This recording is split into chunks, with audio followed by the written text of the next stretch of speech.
Hello everyone out there in internet land. This is an age restricted video. If you're not 18, you should probably not be watching this video. If you are 18, welcome to the outside garden, folks. Dun, da, da, da. All right, well, watermelon is creeping along. Look at this. We got watermelon, two vines, two plants. I've been trying to cut down the vines to kind of minimize the, whatever. But I got a nice little watermelon going here. I'm really excited about that. Nice Oregon Delight watermelon. And this other vine that I had the watermelon on, it either got eaten or it shriveled up and went away because it is no longer here. But the vine is stretching out, and I do have a new little watermelon in there, tiny, popping out somewhere. Rose garden's looking good. As you know, I kind of hacked everything back because it was really out of control. And now they have fully bounced back, and the roses are really looking fantastic. I do need to come in here and cut out some of these older ones and kind of spawn some new growth.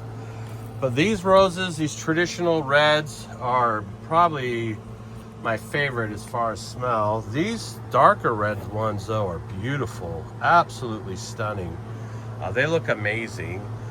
Pink guys starting to pop off. I just brought in a bunch of them for my wife, OC Deb, and they kind of bloom out with multiple petals. I know there's a name for it, I'm not sure what it is. Yellow roses are looking really good. They're the most prolific of all the bunch. They're constantly popping off and smelling fantastic. We'll go ahead and take a look under here at the mushroom hut. Since I last talked to you that day, I immediately went out and got some straw and got these covered up. And our sections, like this section here where the lion's mane is, everything's kind of looking good. Mycelium is progressing. And look, I've even got a little lion's mane popping off here. So I'll keep an eye on that guy, and I'll hopefully be able to harvest that lion's mane. If you look back here, I've already got a good grouping of the oyster mushrooms popping off. So I'll have to shimmy back there and harvest those here in a couple days. So that whole little experiment of going out and grabbing these spent blocks has already paid off. This section here is the chestnut mushrooms. Don't see much popping, but I wanted to show you here, this matsutake section has already got some trichoderma moving in, which means some contamination has moved in. They might have got too wet. I've been trying to keep this well treated and well hydrated, but like I mentioned before, one of the problems is overhydration, so you have to be careful with that. But as you can see, things are popping off, things are doing well, and I'm already getting some dinner out of this situation. Pretty excited. So that's great. Plum trees doing well. All of these plums now are ripe and ready to eat, and actually before they turn fully red is when they're at their best, in my opinion. So plums are doing well. The dogs are doing great. I'm gonna be babysitting the grandchildren here for, I think, 3 days now, so that's always exciting. Tomato here is already at the top of the concrete mesh. I've got two volunteers here. I haven't determined whether the red cherry or the yellow cherry yet, but I do have quite a few spots where I'm actually having tomatoes popping off. So I should be eating some fresh tomatoes soon, and I cannot wait for that. Cucumbers, I'm pulling off more cucumbers than I can eat. I mean, I literally am pulling off more than I can eat. I'm sharing with family and friends. This tomato volunteer, I'm kind of sprawling it out and trying to train it along the edges of this plant. I've not determined what variety these are. As you can see, all the carrots are kind of ready to come out. I got to get these carrots out, and I'd like to get shallots in their place. So the shallots will kind of overwinter and grow, and they'll be ready in the spring. go ahead and wrap around here and talk about the tomato scrog cage. It really has done its job. These plants are giant, and I have not had anything break down or get any kind of major floppage. I do have to come out here and train these. This one was sticking outside. So I do have to come out and train these quite a bit to make sure they're getting spread out and to make sure that they're, you know, kind of not flopping out the sides. But if you look at the girth, I mean, the absolute girth on these stems is crazy. I am starting to get some tomato production out of them all the way around. I'm getting a bunch of these tomatoes, Brandywines, and they're also, that one in the center is a Cherokee purple. Our potato section is still booming. I'm coming out every day and I'm picking blossoms off. This thing is still blooming out. I did notice that their color is starting to fade. We just went through a pretty massive heat wave, so I'm sure that might be signaling them to kind of, you know, hopefully start phasing out and finishing up. This is not the kind of potato where I'm going to get 2 harvests in one season, so I'm just going to wait for these to kind of die out and the potatoes to fill in, and hopefully I'm going to get a shit ton of these Larotte fingerling potatoes. The sunflowers are reaching for the stars. They're good 14 plus feet tall and blooming out beautifully. The honeybees are absolutely loving it. Hydrangea, it kind of survived the heat a little better than I thought it would. I thought it was going to take a massive beating. We got our strawberry pot here. These are all runners that I kind of ran into another pot, cut off their connection and then moved them over here. They have completely filled out that pot now and looking great. We've got this chili pepper that I planted some clover in it to kind of give it a little ground cover. And now the clover is almost as large as the chili pepper. So I'm gonna have to come in here and kind of mow this down and keep that in check. This tiny little chili pepper I thought wasn't gonna make it, man. I thought it was doomed.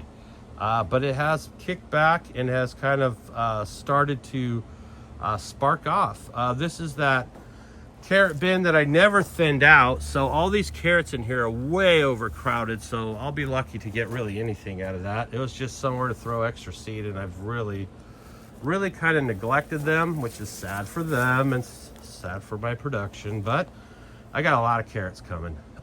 These tomato plants here, this one's doing real well. This is that organic-y, oh, there's Hummer. Hummer's came in for some food. Hummer's been coming in quite a bit. I love Hummer. Anyways, this tomato here is doing really good. I'm starting to get some fruit off it. This is a Brandywine. It's in a pot. I'm really surprised that it has gotten as massive as it has, being in that pot. So it's reaching up into the bamboo and doing well. This black crim here is right next to this yellow lemon boy. And it's already starting to kind of crowd into my Manzano here. Manzano's getting big and beautiful, making lots of blooms, but not making a single pepper. Not sure what's going on with that, but it's healthy. It's making blooms, and so I'm hopeful for the future. But as you can see, this black crim is already popping off some decent tomatoes. I'll probably be eating these probably sooner than the rest. I also have this lemon boy here. It also has some nice looking fruits on it that I should be able to eat pretty soon. Pumpkin plant has kind of, I let this one get away from me a little bit, and I'm not sure if it was a lack of nutrition or a lack of watering, but judging by the posture of the leaves, I'm leaning towards a lack of watering. So it's kind of yellowed out in sections. It's still producing some blooms, as you can see, but it has slowed down a lot in its bloom and pumpkin production. This big pumpkin here is already starting to turn. orange, and these other ones are not too far behind it and are doing quite well. I've been kind of keeping an eye on the new growth, and I am starting to get more blooms popping up, and I'm getting a little better color, and it's already starting to extend around the base. I've been feeding it some of the fish and the blackberry ferments to kind of get it going. My larger chili pepper plants in here are the Trinidad scorpions and the ghost peppers, and they're looking good. They're booming up, but obviously these ones are still, these stripies are way out producing them by a large margin. Looking good though. And then over here we have this other pepper plant. It's booming and spreading out, and has a lot of really nice peppers on it. So I'm hoping these actually do turn red and pink like they're supposed to, which hopefully they will, and do well. Our burgundy red sunflowers are just getting ready to crown out, and as you can see, it's kind of, well, no, you can't see. Hold on. As you can see, we're getting some red burgundy type crowns coming out of it. So I'm pretty excited about these. These are going to be gorgeous sunflowers. The rest of the sunflowers are exploding. I mean, they're huge and very, very active with honeybees. So I'm doing a great job of providing pollinators for my local bee population. And here in Oregon, we have multiple bee species. As a matter of fact, the European honeybees are kind of a bother to a lot of our mason bees and other bees. They can be aggressive towards them. So the more of these pollinating situations we can provide, the better off we are. But as you can see, I mean, they're tall and huge, beautiful sunflowers. Orchard's doing pretty well. Oh, and the other reason I think I was leaning towards a lack of watering is this pumpkin also started showing some signs of yellowing out. So I think I was slacking on my watering there towards, especially through some of that drier sessions that we just had. I have these potato plants here that were volunteers doing well. Raspberry has exploded. First generation of raspberries have come through, and now these newer canes are starting to flower out, and I'll get a whole nother round of raspberries out of them. The breeding tent is looking really good, and it's doing well. I've got these all scrogged down now and on the floor and set in a good spot. So they're doing well and should be transitioning into flower here shortly. All right, and so now as we're kind of wrapping around, this apricoma plant is getting giant, so I'm gonna have to get some kind of support system. I think I'm gonna get one of those cages, the concrete cages, and just kind of wrap it around and try to train those branches through. Oregano's doing really good. The cannabis section for the dogs to eat is doing well. They're only in 2-gallon pots and they're staying healthy and happy, so I'm pretty stoked about that. The oregano and the thyme section is doing extremely well. I'm watering this thing. I've learned that I've got to water this thing every day, and I sometimes water it twice a day, as well as this cucumber is getting watered every day, sometimes twice a day. And it's producing a bunch of these really nice looking, I think these are like an Asian variety of cucumber. Really nice big cucumbers. Sage has exploded. This Thai basil, this is the best year I've ever had with Thai basil. Usually bolts out and gives me a lot of blooms, where this is staying in control and has completely bushed out. So I'm gonna have a ton of Thai basil to last me through the year. This Manzano pepper is probably the healthiest and best of them. It's producing a lot of blooms, but not a lot of peppers, as in none. We got our little tobacco section. These are all native tobaccos that are kind of, from what I understand, not GMO'd, not modified for production. Over here, this other rose bush is doing well. This poor lilac bush is kind of taking a beating. These beets are doing okay. I've got a few of those that need to come out. My squash plant is giving me some squashes. I got a couple squashes in there. That was also a volunteer from the squashes that I had cut in half and used on top of the soil to kind of draw the earthworms up. This is a new batch of spring onions.